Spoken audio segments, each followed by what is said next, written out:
বিসমিল্লাহ।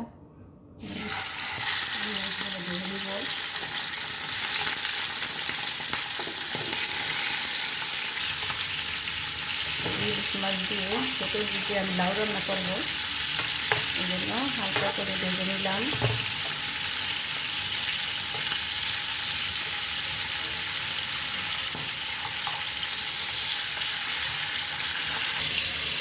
লাউ রান্না করার জন্য আমি পেঁয়াজ আর রসুন দিয়ে দিলাম। আর এখন আমি 2 চামচ পরিমাণ সরিষার তেল দিলাম। কারণ ইলিশ মাছ ভাজার মধ্যে তেল আছে, জন্য কম করে দিলাম। এখানে তেজপাতা, দারচিনি আর এলাচ দিলাম, লবঙ্গ দিলাম,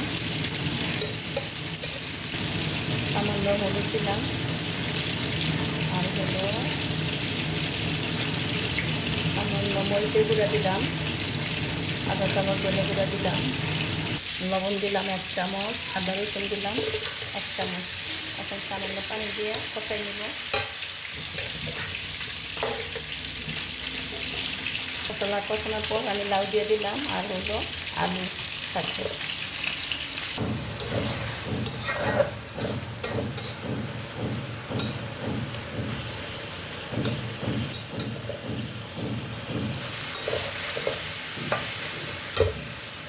মাছের মাথা, লেজ, টুকরা দিয়ে দিলাম লাউর মধ্যে। পানি দিয়ে দিলাম, কাঁচামরিচ দিয়ে দিলাম, মাঝখানে দিয়ে ভেঙে দিলাম।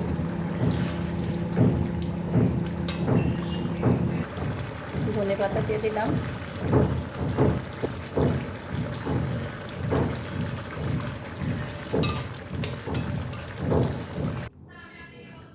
হয়ে গেছে লাউ তরকারি।